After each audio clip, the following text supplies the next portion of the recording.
Agile et Martin, bonjour. Bonjour. Alors vous êtes les cofondateurs de l'association Sans Un. C'est bien ça. Pouvez-vous nous présenter un petit peu l'association? Alors Sans Un, en fait, c'est né en novembre 2013 à la suite de la rencontre avec Agi. Au départ, je travaillais sur des témoignages de personnes sans abri.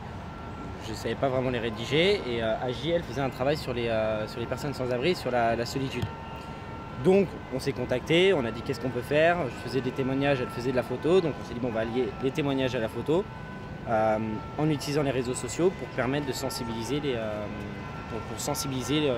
citoyens et la population à la cause des sans-abri et de la précarité. Alors justement, quel est votre champ d'action par rapport à ce phénomène qui est triste? Alors c'est vrai que là, au départ, notre champ d'action il était vraiment sur la sensibilisation, la communication. En fait, on s'est rendu compte que c'était bien de faire des témoignages parce que ça permettait de sensibiliser, de créer un engouement sur cette cause-là. Mais au final, que ça n'apportait pas vraiment d'action concrète. Donc on s'est dit, on va créer des actions concrètes, comme les maraudes. Donc Agi peut vous parler de ce qu'on va faire pour Noël. Effectivement, par exemple, une action concrète, on les connaît toutes, c'est les maraudes, donc alimentaires, basiques. Sauf que nous, vu qu'on a déjà une démarche atypique, on s'est dit, comme pour Pâques, on va distribuer du chocolat. Donc, on s'est dit, on va se lancer dans une distribution de chocolat sur tout Paris. Mais du coup, avant ça, il faut faire une collecte. On ne savait pas trop comment ça allait se dérouler, parce qu'effectivement, les grandes associations sont connues, Sans Un ne l'était pas. Et pourtant, on a fait 2 après-midi de collecte et on est reparti avec 120 kg de chocolat. Donc là, on réitère pour Noël. Et on a du coup une collecte sur tout un week-end. Samedi et dimanche dans un Auchan. Et après, on va être parti sur le 21 et le 27 sur une grande maraude sur tout Paris. Donc voilà, avec du chocolat et des cartes de vœux faites par les enfants. Voilà. Alors on parle beaucoup des sans-abri pendant l'hiver, mais on a l'impression aussi qu'on les néglige plutôt pendant aussi l'été et le printemps.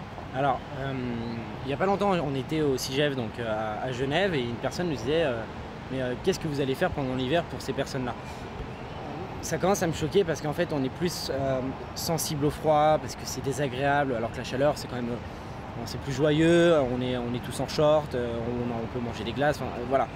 Le problème c'est qu'il y a plus de personnes sans abri qui décèdent en été parce que justement les actions sont beaucoup moins nombreuses qu'en hiver, et du coup il y a cette gestion du thermomètre qui est dommage parce qu'on va dire oui mais en hiver les pauvres, mais en été il y a très peu de sujets, il y a très peu de choses, d'actions qui sont effectuées, de communication. Pour sensibiliser, et nous on trouve ça dommage et on veut vraiment être là tout le long de l'année. Donc les maraudes c'est de janvier à décembre, les aider c'est de janvier à décembre, leur apporter un soutien de janvier à décembre.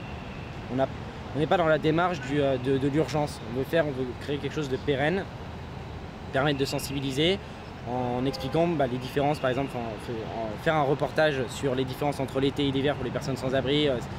Qu'est-ce qui manque, mais qu'est-ce qu'il y a trop, qu'est-ce qui se passe, de manière à ce que les gens puissent comprendre, ah ouais, donc en été, en fait, c'est peut-être pire qu'en hiver. Voilà, ça c'est notre objectif pour l'année 2015. Et si j'ai envie d'aider Sans Un, comment je m'y prends? Alors il y a deux moyens.